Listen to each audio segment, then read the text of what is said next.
சிலர்லாம் ஞாபகம் வச்சுக்கணும். ஊர் பேரு தேவாரம். அந்த ஊர்ல ராமசாமி அப்படின்னு ஒருத்தர் இருந்தாரு. அவங்க மனைவி சின்ன, அவங்களுக்கு 4 குழந்தைகள். முதல் பையன் பேர் வரது, பயங்கர இன்டெலிஜென்ட். அவன் பேர் நீங்க மறந்தாலும் பரவாயில்ல, ராமசாமி மறந்தாலும் பரவாயில்ல, தேவாரம் ஞாபகம் வச்சுக்கணும். பயங்கர இன்டெலிஜென்ட். அந்த வரது எப்படின்னா, அப்படியே உட்கார்ந்துட்டு இருப்பான். திடீர்னு அவனாவே இருக்கிற இந்த இடத்துல இப்போ பழனியை வந்து இப்போ சிவா சார் பேசுறாரு, பரமன் சார் பேசுறதுக்கு கொஞ்சம் டைம் ஆகுது. இவர் சார்னு சொல்லி பாருங்க. நீங்க அப்படி சொன்னதால நான் அப்படியே கண்டினியூ பண்றேன். சரியா? பேசுறதுக்கு டைம் ஆகுது. இந்த இடத்துல வரது இருந்தான்னா இப்போ அவர் வந்து பாடினார் பாருங்க, அந்த மாதிரி ஆன் த ஸ்பாட் இந்த இடத்துக்கு அவனா ஒரு பாட்டு எழுதி அவனா ஒரு தெம்மாங்க பாட்டை போட்டு பேசி பாருங்க. ஆன் த ஸ்பாட் வரது இஸ் வெரி இன்டெலிஜென்ட். எல்லாரும் மதிப்பாங்க அந்த ஊர்ல. ரெண்டாவது பையன் அமர் சிங், பேர் ஞாபகம் இல்லைன்னா பரவாயில்ல, ஆனால் நான் டேட்டா கொடுக்கணும் அதனால சொல்றேன். அமர் சிங் வரது, அமர் சிங் கிட்டத்தட்ட அண்ணனோடையே சேர்ந்து எல்லாத்தையும் பண்ணணும்னு ஆசைப்படுற பையன். மூணாவது பையன் பேர் ஞான தேசிகன். பேர் ஞாபகம் வச்சுக்கணும். கேட்கல? ஞான தேசிகன். அந்த பையன் அந்த ஊர்ல பைத்தியக்காரன்னு சொல்லுவாங்க. இது ஞாபகம் வச்சுக்க வேண்டியது. எதனாலன்னா அவன் அண்ணனுங்க அவ்வளோ புத்திசாலி. தம்பியை கொண்டு போய் மேற்கு தொடர்ச்சி மலை அடிவாரத்தில் ஒரு இடத்துல நிறுத்திட்டீங்கன்னா அப்படி இயற்கையை பார்த்துட்டு அப்படியே நிற்பான், அப்படியே மறந்துடுவான். அவ்வளோதான். அம்மாவும் அப்பாவும் ஈவினிங் வந்தாங்கன்னா அது வரைக்கும் அதே பொசிஷனில் நின்றுருப்பான். அதாவது நீங்கள் கை காமிச்சா கூட தெரியாது, இயற்கையில் ஒன்றி அதே பொசிஷனில் நிற்பான். அம்மாவுக்கு பெரிய கவலை, இவனை வச்சுட்டு எப்படி பிழைக்கிறது, அவனை மாதிரி இருந்தால் பரவாயில்லையா. அவனுக்கு ஒரு தம்பி தாவீத் அப்படின்னு பேர். தாவீத் பேர்லாம் நீங்கள் எல்லா பேரும் ஞாபகம் வச்சுக்கணும். ஊர் பேர் மூணாவது பையன் பேரு எஸ். ஸோ தேவாரம் அப்படிங்கிற ஸ்கூல், தேவாரங்கிற ஊர்ல ஸ்கூல்ல ஞானதேசிகன் 7வது படிக்கிறான். ஒரு நாள் ஸ்கூலுக்கு டிஓன்னு ஒருத்தவங்க வருவாங்க தெரியுமா, எஜுகேஷன் ஆஃபீஸர். அவர் வராரு. ஸோ அந்த ஹெச்எம் துடிப்போட இருக்காரு. டிஓ வராது, எதாவது பிரச்சனை ஆகிடும், பார்த்துக்கோ அசிஸ்டன்ட் ஹெச்எம் கிட்ட எல்லாத்தையும் சரியா பண்ணு, அசம்பிளியை ஃபிக்ஸ் பண்ணு அப்படிங்கிற மாதிரி சொல்றாரு. அசம்பிளிக்கு எல்லாரும் வந்திருக்காங்க. டிஓ எனி டைம் வருவார். யூஸ்வலாக ப்ரேயர் பாடுற பையன் வரல. ஹெச்எப்க்கு கோவம், இன்னைக்கு பார்த்தாடா வரணும் சார், அவன் பயத்தில் போது தூக்கிப்பா, இங்கேயே வச்சு அவனை பாட வைப்பான், அந்த சைடு போகட்டும். அப்போ மெக்கிஸ்லாம் கிடையாது. அப்போ அசிஸ்டன்ட் ஹெச்எம் பதறாரு, என்ன செய்யறதுன்னு தெரியல. அசிஸ்டன்ட் ஹெச்எம்க்கு நீங்கள் படித்த பள்ளிக்கூடம் எப்படின்னு எனக்கு தெரியல, நான் படித்த பள்ளிக்கூடம் மரத்தடியில் தான் கிளாஸ் நடக்கும். இங்கே 7C இருக்கும், 7A இருக்கும், 7B இருக்கும், எஸ் தேங்க்யூ அப்படி இருக்கும் இல்லையா, அந்த மாதிரி ஸ்கூல் அது. ஒரே ஒரு கட்டணம் இருக்கும். அது 10th standard, 11th standard, 12th standard இருப்பாங்க. அது வரைக்கும் நம்மளாம் மரத்தடி தான். மழை பெய்ஞ்சிச்சுன்னா இப்படியே செப்பலை கட்டி விட்டு அது மேலே தான் உட்காரணும். நம்பருக்கு அவங்களுக்கு எஸ். அந்த மாதிரி ஸ்கூல் கிளாஸ் நடந்துகிட்டே இருக்கும். இங்கே நடக்கும், இங்கே டீச்சர்லாம் பசங்க விளையாண்டுட்டு இருப்பாங்க. அந்த மாதிரி ரைடு போவார் இந்த அசிஸ்டன்ட் ஹெச்எம், எல்லாம் சரியா இருக்கான்னு பார்க்கறதுக்கு. ஒரு நாள் தனியாக ஒரு பையன் நின்றுட்டு பாட்டு பாடிட்டு இருக்கான். ஏதோ ஒரு பாட்டு பாடிட்டு இருக்கான். எம்எஸ் விஸ்வநாதனோட பாட்டு ஏதோ ஒரு பையன் பாடிட்டு இருக்கான். ஒரு பையன் மட்டும் தனியாக. அந்த பையனுடைய குரல் ஒரு லேடிஸ் குரல்ல, மழலை குரல் இருக்கு. சின்ன பசங்களுக்கு மழலை குரல் வரும் இல்லையா, அம்மாவும் நீ அப்பாவும் நீ அம்மா, அந்த பாட்டில் இருக்கு. அந்த மாதிரி பாடலாம். இவர் அந்த பையனை பார்த்து வச்சுக்கிட்டு அடிச்சுட்டு கிளாஸுக்கு போ, என்ன பண்ணிட்டு இருக்கேன் அப்படின்னு அடிச்சுட்டு. இப்போ அவருக்கு ஞாபகம் வருது, ஏற்கனவே ஒரு பையன் பாடுவானே அந்த ஸ்கூலில் மொத்தமே கம்மியான ஆளுதான், அவனை இழுத்து கொண்டு வந்து நிற்கிறது. ஆனால் அது இந்தியாவினுடைய ஹிஸ்டரியை மாற்ற போகிற செலெக்ஷன் அப்போ அவருக்கு தெரியாது. இந்திய சரித்திரத்தையே மாற்ற போகிற தேர்வுன்னு அப்போ அவருக்கு தெரியாது. அந்த பையனை இழுத்துட்டு வந்து நீ தான் பிரேயர் பாடுற அப்படிங்கிறார். அந்த பையன் நடுங்கிறான். சில பேரை மேடையில் பேச சொன்னால் தனியாக ஒரு பிரிவேட் இடத்துக்கு போய் நடக்கும் அவங்களுக்கு மட்டும். அந்த மாதிரி அந்த பையன் அத்தனை பேர் முன்னாடி பேசுறதுக்கு பயப்படுறான். அப்போ அந்த அசிஸ்டன்ட் ஹெச்எம் சொல்றாரு, நான் அவன் கூட நிற்கிறேன். அந்த பையன் நிற்கிறவன் மேலே இப்படி கையை வச்சு பக்கத்தில் நிற்கிறாரு. நீ பாடு, பக்கத்தில் நான் நிற்கிறேன், நான் அவனை பக்கத்துலேயே நிற்கிறேன் சார், நான் அவன் பக்கத்துலேயே நிற்கிறேன். ஸோ அந்த பையன் முதல் முறையாக வெளி உலகத்தில் பாடுறான். அந்த பாட்டு அவரே தன்னோட இன்டர்வியூல தான் சொல்றாரு. மாநிலம் மீதிலே மாதாவின் மலர்பாதங்கள் அப்படிங்கிறது அந்த ஸ்கூலோட பெயர். இப்போ நம்ம மொத்தமாக தமிழ் தாய் வாழ்த்துன்னு எல்லாருக்கும் வச்ச மாதிரி இல்லாமல் அந்த ஸ்கூலுக்கு தனி பிரேயர் இருந்துச்சு. அந்த பையன் பாடுறான். பெரிய நியூஸ் ஆகிடுச்சு.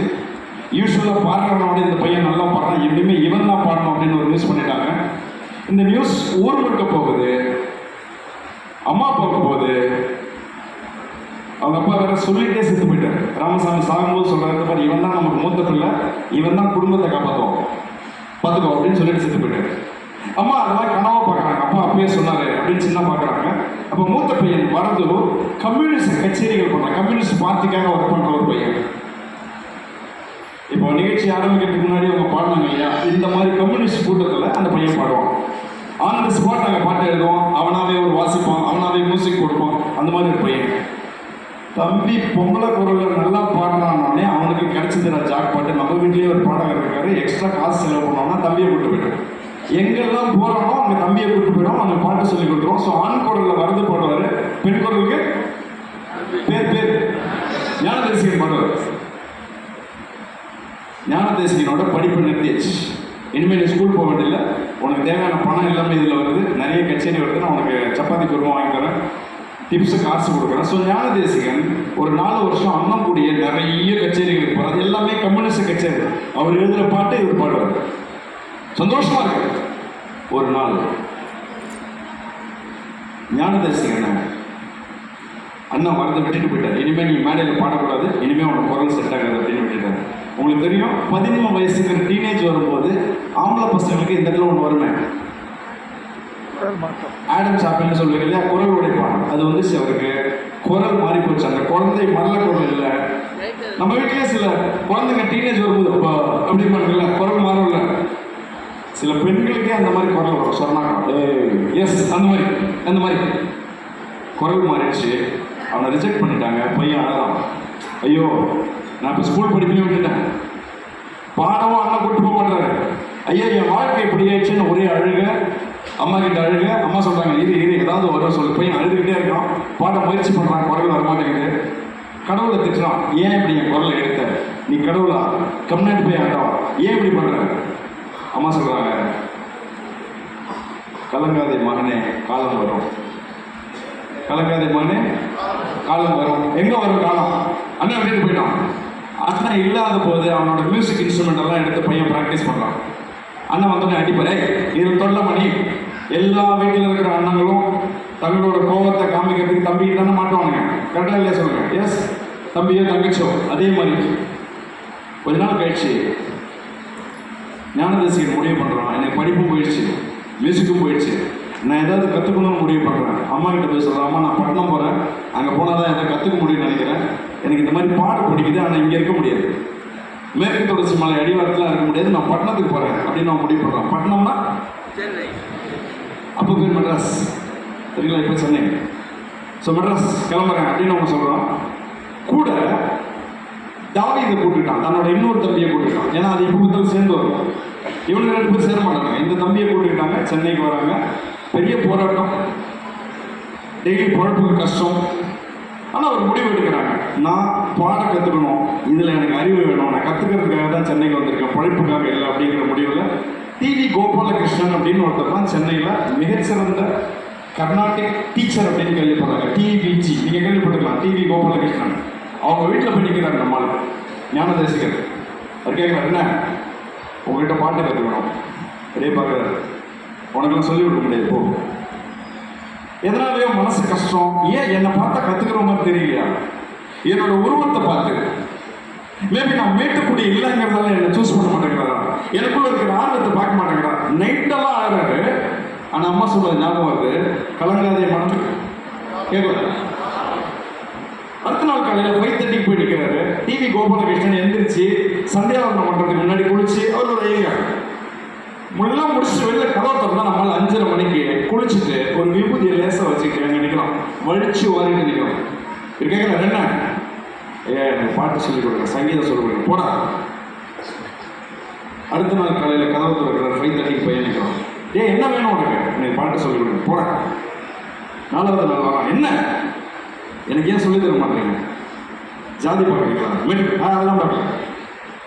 நீ தொடர்ந்து வருவியான்னு எனக்கு டவுட். உன்னோட ஆளுங்க வரமாட்டாங்க, உங்ககிட்ட பணம் கிடையாது, வரமாட்டாங்க, எனக்கு காசு கூட ஃப்ரீயாக கூட சொல்லி கொடுப்பாங்க, நீ தொடர்ந்து வருவியான்னு தெரியாது, என் டைம் வேஸ்ட். இப்போ அடுத்த நாள் காலையில் 5:30 பையன் நிற்கிறான். அடுத்த நாள் காலையில் 5:30 நிற்கிறான். 33 நாட்கள். எத்தனை நாளுங்க? 33 நாட்கள் டெய்லி டிவி கோபாலகிருஷ்ணன் வரும்போது 5:30 அலாரம் அடிக்குதோ இல்லையோ பையன் இல்லை. இப்போ ஒரு நாள் அவருக்கு டவுட் வந்து மணி 5:25 ஆகுது, ஒருவேளை வந்துருவணும். எந்திரிச்சு வந்து பார்க்குறாரு. 5:25 பையன் நிற்கிறான். என்னடா வேணும் உனக்கு? மியூசிக் தான். வா உள்ள. பையன் காலடி எடுத்து வைக்கிறான் உள்ள. தேங்க்யூ. அப்படிதான் நானும் முதல் தடவை அந்த கதை கேட்கும்போது கை தட்டினேன். இந்த கதையை கேட்கும்போது எஸ் தேங்க்யூ. அந்த பையன் உள்ள கற்றுக் கொடுக்குறாரு. ஆர்வம் எங்கே இருக்கோ அவங்க நிறைய கற்றுப்பாங்க. இப்போ நான் இவ்வளோ நேரம் பேசுறது இனிமேல் பேச போகிறது இன்னைக்கு முழுக்க நடந்த கான்ஃபரன்ஸில் டைம் பாஸுக்கு ஒரு ப்ரோக்ராம் போட்டிருக்காங்க. பாதாம் சூப் தராங்க, சுண்டல் தராங்க, நடுவில் காஃபி டீ தராங்க, நடுவில் பாட வைக்கிறாங்க. ஒரு நாள் போவோம் அவர் கூட்டிருக்காரு, ஏதாவது ப்ரைஸ் லிஸ்ட் கொடுப்பாரு அப்படின்னு உட்கார்றவங்களுக்கும் இந்த விஷயத்தில் ஏதாவது ஒன்று கற்றுக்க முடியுமான்னு உட்கார்றவங்களுக்கு டிஃபரன்ஸ் இருக்குது. புரிஞ்ச முடியுதா உங்களுக்கு? ஆர்வம் இருந்தால் அள்ளிட்டு போயிடலாம். போய் ஆர்வத்தோட கற்றுக்கிறதுல ரொம்ப ஃபாஸ்ட்டாக கற்றுக்கலாம். டிவி கோபாலகிருஷ்ணன் சொல்கிறாரு, 4 வருஷம் 5 வருஷம் நான் கொடுத்து ப்ராக்டிஸ் பண்ணிட்டு வர்றத 3 மாதத்தில் எப்படி அவனால் பண்ண முடியுது? ஐயா 4 வருஷம் நான் இதெல்லாம் ப்ராக்டிஸ் பண்ணுறேன். உங்ககிட்ட காலையில் கற்றுக்கிறேன், ஃபுல் டைம் நான் இதான் ப்ராக்டிஸ் பண்ணுறேன். அப்போ தூங்க மாட்டேன், சாப்பிட மாட்டேன், சாப்பிடும்போது எனக்கு இதான் உள்ள வருது.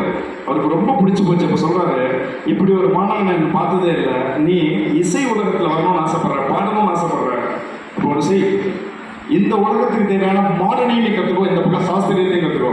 ஐயா நான் என்ன செய்யணும்னு தெரியலையா, நான் லெட்டர் தரேன் அவர்கிட்ட போ, அவர் சொல்லிக் கொடுப்பாரு. லெட்டர் கொடுக்குறாரு யாருக்கு? தன்ராஜ் மாஸ்டர். சென்னையில் கிட்டார் வாசிக்கிறதுல அவர் தான் மிகப்பெரிய ஆள். அவர் மாதிரி யாருமே டீச் பண்ண முடியாது. ஞானம் அந்த மாதிரி. அதாவது திரை உலகத்தில் எப்படி சிவாஜி கணேசனோ, கே பாலச்சந்திரோ, பாரதிராஜோ, அந்த மாதிரி Dhanraj master. So Dhanraj master இவர் லெட்டர் கொடுத்துட்டு முடிஞ்சு போச்சு. அவர் சேர்த்துக்கிறாரு. ஸோ காலையில் விடிகாலம் தினம் டிவி கோபாலகிருஷ்ணன் என்ற கர்நாடிக்கு சாஸ்திரிய சங்கீதம். அதுக்கப்புறம் தன்ராஜ் மாஸ்டரோட ஃபுல் டைம். கிளாஸ் முடிஞ்சிச்சு, நான் இங்கே இருக்கிறாங்க, நான் என்ன பண்ண போகிறேன், நான் ஏதாவது கற்றுப்பேன், நான் உங்களுக்கு ஏதாவது வேலை செய்கிறேன். தன்ராஜ் மாஸ்டருக்கு ரொம்ப பிடிச்சி போச்சு. ஃபாஸ்ட்டாக கற்றுக்கணும் பையன். ஆனால் சாப்பாட்டுக்கும் குழப்புக்கும் கஷ்டமாக இருக்கு. ஸோ தன்ராஜ் மாஸ்டர் சொல்கிறாரு, இப்படியே பண்ணாத, ப்ராக்டிஸும் பண்ணேன். ப்ராக்டிஸ் பண்ணுறதுக்கு நான் ஒரு இடம் சொல்கிறேன், அங்கே போ, அட்லீஸ்ட் உன்னோட ஆர்வத்துக்கு கற்றுப்ப, கொஞ்சம் காசும் கிடைக்கும், ப்ளஸ் ஃபீல்டுலையும் பெருசாக வருவார். அவர் ஒரு லெட்டர் கொடுக்குறாரு.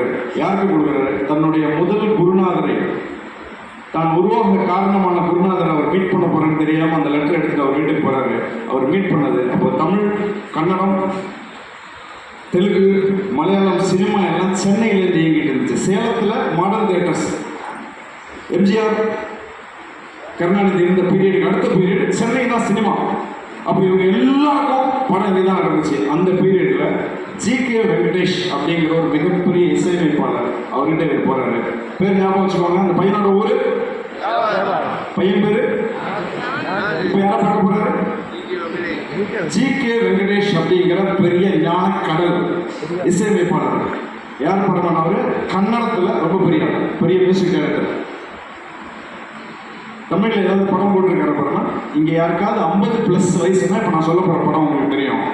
பொண்ணுக்கு தங்க மனசுன்னு சிவாஜி கணேசன் வித்தியாசமாக நடிச்ச ஒரு படம்.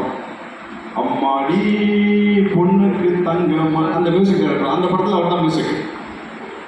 ஸோ அவர்கிட்ட அந்த பையன் வேலைக்கு போகிறவங்க பேருங்க நீ என்ன குயிஸ் ப்ரோக்ராம் நடத்துகிறேன், நான் இப்படி தான் நடத்துவேன். சில முக்கியமான விஷயம் நான் இப்படி தான் பண்ணுவேன்.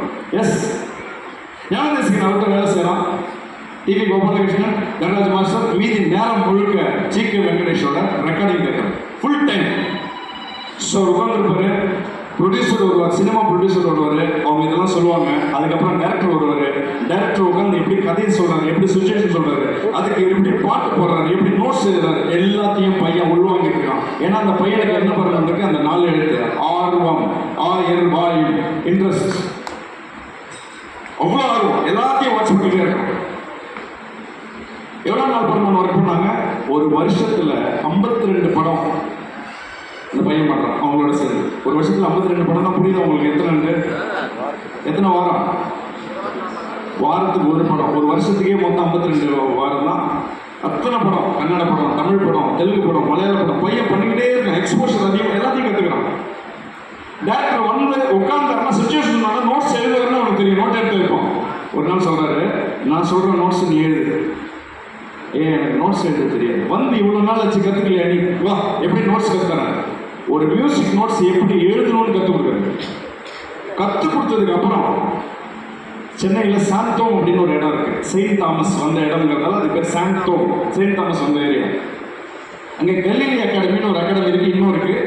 அவங்க தான் லண்டன் ஸ்கூல் ஆஃப் ட்ரினிட்டியோட சென்னை பிரான்ச் அஃபிஷியல் கிளாஸ் எடுக்கிறவங்க. அங்கே போய் மியூசிக்கல் வெர்ஸ் நோட்ஸ் எப்படி எழுதணும்னு கற்றுக்கிறான். பையன் பேருங்க கற்றுக்கிறான் எல்லாத்தையும். ஃபாஸ்ட் ஃபார்வர்ட் பண்ணுறேன். 6 வருஷம் ஜிகே வெங்கடேஷ்ல ஒர்க் பண்ணுறோம். எத்தனை வருஷம்? அவ்வளோதான். சில விஷயங்கள் மட்டும் தான் ஞாபகம் வச்சுக்க சொல்கிறேன். 6 வருஷம் ஜிகே வெங்கடேஷோட கிட்டத்தட்ட அவருக்கு பனியன் சட்டி மட்டும்தான் துவைக்கல. எல்லா வேலையும் டீ வாங்குறத தவிர உள்ள வந்து மியூசிக் இன்ஸ்ட்ருமெண்ட்டை தொடக்கிறதுலேருந்து லைட் ஆன் பண்ணுறதுலேருந்து அவர் வந்தாருன்னா சுச்சுவேஷன் எல்லா வேலையும் அந்த பையன் பண்ணுறான். ஞாபகம் வச்சுக்கங்க. 6 வருஷம். 6 வருஷத்துல எல்லாத்தையும் கரைச்சி குடிச்சாச்சு. ஒரு இசையமைப்பாளர் என்னெல்லாம் பண்ணுவாருங்கிற எல்லாத்தையும் கற்றுக்கிட்டாச்சு. அண்ட் என்னென்ன படத்தில் ஒர்க் பண்ணியிருக்காரு பாருங்க. கன்னட படத்தில் ஒர்க் பண்ணியிருக்காரு, தமிழ் படத்தில் ஒர்க் பண்ணியிருக்காரு, தெலுங்கு படத்தில் ஒர்க் பண்ணியிருக்காரு, மலையாள படத்தில் ஒர்க் பண்ணியிருக்காரு, நடுவில் சலீல் சௌத்ரியோட ஒர்க் பண்ணார் வங்காள படத்தில். என்ன இவர் அனுப்புறாரு, இந்த பையனை யூஸ் பண்ணிக்கோங்க. அவ்வளோ எக்ஸ்பீரியன்ஸ். குருநாதருங்கிறவங்க, நல்ல குருநாதருங்கிறவங்க யாருன்னா, காலம் முழுக்க நான் குருநாதரே இருப்பேன், நீங்கள் காலடியிலே இருக்கும்னு நினைக்கிறவங்க குருநாதர் கிடையாது. குரு இஸ் குரு. நான் ஒரு லீடர், அடுத்தது நீ லீடர் ஆகணும். A leader is a leader who can create other leaders. காலம் முழுக்க என் காலடியிலே நீ இருக்கணும்னு நீ லீடர் கிடையாது. You can create only allies. லீடருங்கிறவங்க யார் பாருங்க, இன்னொருத்தர் கிரியேட் பண்ணணும். அவர் சொல்றாரு, டைரக்டர்லாம் சொல்றாரு, ஞான தேசிகர் ரெடி ஆகிட்டாங்க, அவங்ககிட்டயும் நிறைய மியூசிக் இருக்கு, வேணும்னா பயன்படுத்திக்கோங்க. ஆனால் இந்த டைரக்டர் கேட்க மாட்டாங்க. ஸோ ஞானதேசி சொல்றாரு, நீ போய் உன்னோட டியூனையும் பண்ணிக்கிட்டு நீ வேலை பார்த்துட்டு இது பொழப்புக்காக பண்ற, அது வாழ்க்கைக்காக பண்ண. ஸோ ஞானதேசிகர் நிறைய டியூன் பிளான் பண்றான். சாந்தம் ரோட்ல நடந்து போகும்போது அங்கே ஒரு வீடு இருக்கும். அந்த வீட்டு வாசல்ல நின்று கும்பிடுவான். அவர் சொல்றாரு, தன்னுடைய பேட்டியில் சொல்றாரு, இந்த வீட்டை பார்த்து கும்பிடுவேன், ஏன்னா அங்கே உள்ள மிகப்பெரிய மகான் தமிழ் திரையுலகத்தினுடைய குரு அங்கே இருக்காரு. எம்.எஸ். விஸ்வநாதன் வீடு, இன்னும் அதே வீடு அதே தான் இருக்கு. ஞானதேசிகன் அவரை கும்பிட்டு தான் போவோம். ஒரு புதுசாக ஏதாவது ஒரு டூன் யோசிக்கணும், அந்த பக்கமாக போவோம். ஏன்னா அங்கே அவர் இருக்காரு. அவரை கும்பிட்டுட்டு அவர் வீட்டை மட்டும் அப்படியே கும்பிட்டுட்டு நம்ம இப்படி தூரத்துலேருந்து அருணாச்சலேஸ்வரரை கும்பிட்ற மாதிரி, மலையை கும்பிட்ற மாதிரி அப்படி கும்பிட்டுட்டு பீச் ரோட்டில் நடக்கிறது. நிறைய டியூன் மனசுக்குள்ளே வந்துருச்சு. சொல்கிறாரு, நீ போய் எல்லாத்தையும் ட்ரை பண்ணு. ஸோ தம்பி தாவிது இவன் இங்கே வேலை பார்க்குற நேரத்தில் எல்லா ஸ்டுடியோ கதவையும் கட்டி நாங்கள் வந்து மியூசிக் நல்லா பண்ணுவோம், மியூசிக் நல்லா பண்ணுவோம் எல்லாத்தையும் போகிறாங்க. ஆனால் எல்லாம் ரிஜெக்ட் பண்ணுறாங்க. சொல்கிறேன், நீ போ, நீ போய் கேளு. ஸோ முதல்ல ஒரு டைரக்டர்கிட்ட இவரே போகிறாரு. அந்த டைரக்டரின் பேரை பின்னாடி சொல்லுவோம். எஸ், டைரக்டர்கிட்ட போகிறாரு. தேவராஜ் மோகன் அப்படின்னு பேர். டைரக்டர் பேர் தேவராஜ் மோகன். பேர் ஞாபகம் வச்சுக்கலாம் பரவாயில்ல. போனோடனே ரிஜெக்ட் பண்ணுறேன், இதெல்லாம் மியூசிக்கா, நீலாம் ஒரு பையன். அடுத்த ஒரு டைரக்டர் போகிறார், அடுத்த ஒரு டைரக்டர் போகிறார், எல்லாரும் ரிஜெக்ட் பண்ணுறாங்க. நைட்டு வந்து அழகாக ஞானதேசிகன் அழகாக தாவீது சொல்கிறான், அம்மா சொன்னது என்ன சொல்லியிருக்கோம், கலங்காதே மனமே காலம் வரும். நைட்டு தூங்குறாங்க, காலையில் போகிறாங்க. கடைசியில் அவர் சொல்கிறார், ஒரு திரைக்கதை அமைப்பாளர் ஒருத்தர் இருக்காரு தமிழ் சினிமாவில், அவர் தான் பாஸ். அவர் சொன்னால் எல்லா டைரக்டரும் கேட்பாங்க, எல்லா ப்ரொடியூசரும் கேட்பாங்க, அவ்வளோ பெரிய ஆள். அவருக்கு நான் ட்ரை பண்ணி நான் அப்பாயின்மெண்ட் வாங்கிட்டேன். ஸோ தாவீது அவர் போய் ட்ரை பண்ணி அப்பாயின்மெண்ட் வாங்கி ஞானதேசிகன் அவர் முன்னாடி போகிறான். இவன் போய் சில டியூன்ஸை சொல்கிறான். அந்த திரைக்கதை ஆசிரியர் சொல்கிறாரு, பிரமாதமாக இருக்க பாட்டை ஞானதேசிகனால் நம்ப முடியல. ஏமாத்துறீங்க தானே, எல்லாரும் என்ன ரிஜெக்ட் பண்ணியிருக்கேன். சொல்கிறார், தம்பி பாட்டு பிரமாதமாக இருக்கு, சரி, ஆனால் இப்போ நான் ஒரு படம் பண்ணுறேன், அதில் இந்த பாட்டெல்லாம் வைக்க முடியாது, ஏன்னா இது ரொம்ப சூப்பராக இருக்குது, இதுக்குன்னு தனியாக ஒரு படம் பண்ணுவோம். நான் அப்புறமா சொல்லி அனுப்புகிறேன். ஞானதேசிகன் வெளில ஒரு மாதிரி திட்டிகிட்டே வந்தான். அவனுக்கு இல்லாத நேரம் இல்லைன்னு சொன்னாங்க.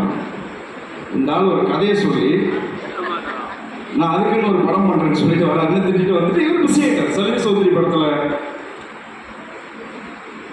அப்போ பண்ணிட்டு இருக்க படம் தான் பொண்ணுக்கு தங்க மனசு. அந்த படம் அப்போ பண்ணிட்டு இருக்காரு. அப்போது ஒரு நாள் பையன் ஒருத்தங்க வராங்க, வந்து சைக்கிளில் வந்து ஒருத்தர் கூப்பிட்றாங்க. அந்த திரைக்கதை ஆசிரியர், திரைக்கதை எழுதுறவர் உங்களை கூப்பிட்டாரு, போகிறாங்க எடுத்துட்டு, என்ன அந்த பாட்டெல்லாம் ரெடியா?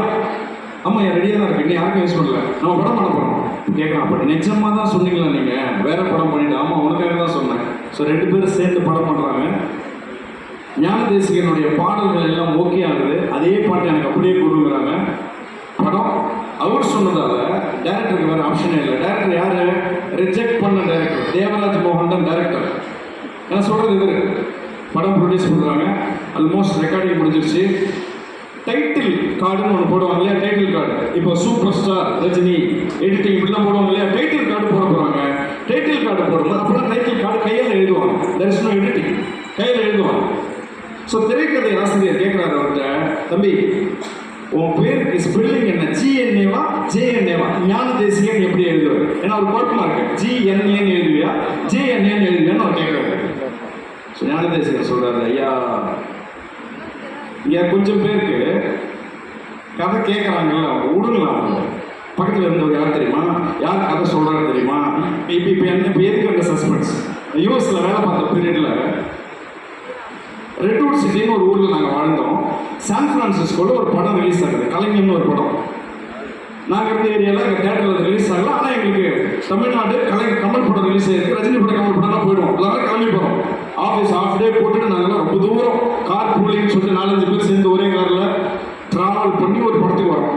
இந்த மாதிரி படம் மட்டும் வெளியில் போகிறாங்க, நாங்கள் உள்ளே வரோம். டிக்கெட் வாங்கியாச்சு, அடுத்து நாங்கள் உள்ளே வரோம், நிற்கிறோம். இல்லையா படம் பார்க்க ஆவலோட கமல் படம் உள்ளே போகிறோம். இந்த வெளியில் போகிற 2 பேர் இருக்குல்ல, அதில் ஒருத்தன் சொல்லிட்டான், கடைசியில் கொலகாரன் யார் தெரியுமா, கமலோட மேனேஜர். முடிச்சு போச்சு. நீங்கள் சொல்லுங்க, நான் என்ன எப்படி 3 மணி நேரம் படத்தை பார்ப்போம்? டேய் போயிட்டான். நீங்கள் சொல்லுங்க, ஒரு த்ரில்லர் படத்தை உங்களோட கிளைமாக்ஸ் தெரியும், முன்னாடியே பார்க்க முடியுமா சொல்லுங்க? அதை தான் இங்கே பாதி பேர் பண்ணிட்டு இருக்கு. நான் கதை சொல்லும்போது இவர் யாரை சொல்கிறாரு தெரியும். முடிச்சு போச்சு. இப்போ பக்கத்தில் இருக்கிறவருக்கு இப்போ இனிமேல் அவர் கேட்பாரா? இதை எங்கள் ஊரில் எப்படி சொல்லுவாங்கன்னா, மேல மாட்டை நக்கர மாட்டை கெடுதுன்னு சொல்லுவாங்க. ஒரு மாடு ஒழுங்கா மேய்ச்சிட்டு இருக்கும். நீங்க பாத்துறீங்களா? ஏன்னா ஒரு மாடு எப்படி ஒர்க் பண்ணணும்னா சிர்கேடியன் கிளாக், அதுக்கு வந்து சன்னை வச்சு ஈவினிங் ஆகிட்டு. நீங்க பாத்துறீங்களா? மேயாத மாடு கூட ஈவினிங் மாடு மேய்ச்சவங்களுக்கு தெரியும். நான் மாடு மேய்ச்சிருக்கேன் ஊர்ல, பயங்கர ஃபாஸ்ட்டாக ஈவினிங் வரும்போது அது வரைக்கும் சும்மா பசங்க எக்ஸாமுக்கு முதல் நாள் படிக்கிற மாதிரி கச்ச கச்ச கச்ச கச்ச கச்சன்னு மேயும். அந்த நேரத்தில் ஒரு மாடு பக்கத்தில் வந்து நக்கும் கழுத்து. இப்போ இதை விட்டுட்டு காமிச்சு நிற்கும். மாட்டுக்காரன் வந்து ஒரு அடிப்பான். புரிஞ்சுக்க முடியுது அவங்களுக்கு? மேல மாட்டை நக்கர மாட்டேங்குது, 2 வேணும் போச்சு. கரெக்டாக கதை கேட்டுருக்கு, ஏதோ சொல்கிறாங்க, ஏதோ கதை தெரிஞ்ச கதையாக இருந்தாலும் பரவாயில்ல, வேறு மாதிரி சொல்கிறாங்களே. எஸ் கேட்கலாம்ல, அது யாரும் சொல்கிறாரு தெரியுமா? முடிச்சுது. இப்போ இனிமேல் அவர் கேட்பாரா? எஸ். மீதி ப்ரோக்ராம் முழுக்க பக்கத்தில் இருக்கிறவங்க எடுக்காமல் உட்காருங்க. எவ்வளோ கூட்டத்தில் நீங்கள் இருந்தாலும், நான் திமிரில் சொல்லலை, கான்ஃபிடென்ஸில் சொல்ல, எவ்வளோ கூட்டத்தில் நீங்கள் இருந்தாலும், எத்தனை பேர் இருந்தாலும், பேசின கொஞ்ச நேரத்தில் நீங்களும் நானும் மட்டும்தான் இருப்போம். பக்கத்தில் இருக்கவங்க உங்களுக்கு தெரியாது. You will be only with me. உண்டா இல்லையா? பண்ண சொல்லுங்க. அப்போ பக்கத்தில் இருக்கவங்க டிஸ்டர்ப் பண்ணக்கூடாது. எவ்வளோ கூட்டத்தில் இதைத்தான் வள்ளலார் சொன்னார், எவ்வளோ கூட்டமாக இருந்தாலும் தனித்திரு, பசித்திரு, வீழ்த்திரு. சரியா? இப்போ ஒரு நிமிஷம். ஆமாம், மீதி ப்ரோக்ராம் மட்டும் நீங்கள் டிஸ்டர்ப் பண்ணக்கூடாது. நம்ம மட்டும் எடுத்து வரோம். எஸ், எங்கே விட்டோம்? எனக்கு தெரியும். ஜேஎன்ஏவா ஜிஎன்ஏவா கேட்டா கேட்குறாரு. என்ன எப்படி போனோம் பேரை? ஞான தேசிகன். ஸோ பையன் சொல்கிறான், ஐயா அந்த பேரை நான் அதிகமாக பயன்படுத்துறது இல்லைங்க, அது ஸ்கூலில் வச்சதோட சரி. அப்பா வச்ச பேர் இது, அப்பா இறந்து போயிட்டாரு. அப்போ என்ன பேர் போடுறது? அப்போ என்ன பேர் யூஸ் பண்ணுறாரு? ஐயா எங்கள் அண்ணன் கூட நான் பாடின காலத்துலேருந்து எங்கள் அம்மா என்னை எப்படி கூப்பிடுவாங்களோ அந்த பேரில் தாங்க ஐயா நான் இருக்கேன் இது வரைக்கும். உங்கள் அம்மா என்ன பேரில் கூப்பிடுவாங்க? ராசையான்னு கூப்பிடுவாங்க. ஸோ அப்போ எப்படி போடுறது பேரை? ராசையா நல்லா இல்லை, பக்கத்தில் இருக்க அர்த்தம் சொல்கிறேன், ராஜான்னு போடுவோம். அப்போ ஏற்கனவே தமிழ்நாட்டில் 3-4 ராஜா இருக்காங்க திரையுலகத்தில். ஏஎம் ராஜா, ஏவிஎம் ராஜா, இது மாதிரி நிறைய பேர் இருக்காங்க. அப்போ இந்த பேர் சரியா இல்லாத பக்கத்தில் இருக்கவங்க சொல்கிறாங்க, ஜூனியர் ராஜான்னு போட்டுலாமா அப்படிங்கிறாங்க. ராஜா சீனியர், ராஜா ஜூனியர். என் கூட ஆர்ஆர் டொனாலி அப்படின்னு ஒரு அமெரிக்கன் கம்பெனிக்காக நான் ப்ராஜெக்ட் பண்ணியிருந்தேன். அப்போ என் டீமில் 2 பிரகாஷ் இருந்தாங்க. வயசான பிரகாஷ் சீனியர் பிரகாஷ், புதுசாக அவங்க வந்து ஜூனியர் பிரகாஷ். இப்படி தான் பேர் வைப்பாங்க. அந்த மாதிரி ஜூனியர் ராஜான்னு போடலாமான்னு அப்போ சொல்கிறாரு, வேணாம், ஒரு கத்துக்குட்டி மாதிரி இருக்கு பேர். நாளைக்கு நான் வளர்ந்ததுக்கப்புறம் இதே பேர் வரும். இப்போ பாலமுருகன் பேர் வச்சுருவாங்க. 90 வயசான ஒரு பாலமுருகன் தானே? கரெக்டாக இல்லையா சொல்லுங்க? முதியவர் முருகன் சொல்ல முடியும். அது மாதிரி பேர் வைக்கும்போது பார்த்து வைக்கணுமே அப்படிங்கிறத அவர் சொல்கிறார், இந்த பேர் வேண்டாம். அப்போ அந்த திரைக்கதை ஆசிரியர் நோட்டு எடுத்து எழுதி காமிக்கிறார். இந்த பேர் ஓகே நான் பாருன்னு எழுதி காமிக்கிறார். எழுதுறாரு, இ லை ய ரா ஜா. நல்லதான் கை தட்டலாம். ஏன் அந்த கஞ்சம்? அவர் ஜெயிச்சதுக்கு நாங்கள் எதுக்கு கை தட்டணும்? என்னோட ஸ்பிரிச்சுவல் கோர்ஸில் சொல்கிற ஒரு value, success come to those who celebrate other success. எவன் ஒருவன் அடுத்தவனுடைய வெற்றியை கொண்டாடுகிறானோ அவன் காலடி தேடி வச்சு வரும். நம்ம கொண்டாடணும், அடுத்தவன் வெற்றியை கொண்டாடணும். இளையராஜா அப்படிங்கிற பேர் எழுதினாரு. ஐயா இது நல்லா இருக்குங்க ஐயா, பேர் வருது. படம் பேரு கேட்கல.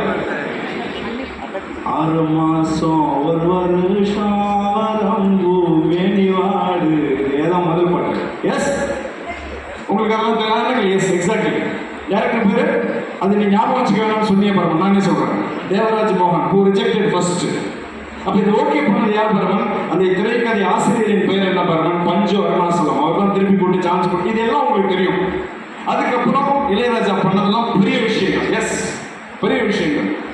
இப்ப என்ன பண்ணுவாங்க? அதனால இளையராஜான்னு ஒரு மனுஷன் அவ்வளவு பெருசானதுக்கு என்ன பண்ண காரணம் சொல்லுங்க. யார் வேணா பேசலாம். இப்ப கை தூக்குனீங்கன்னா விதி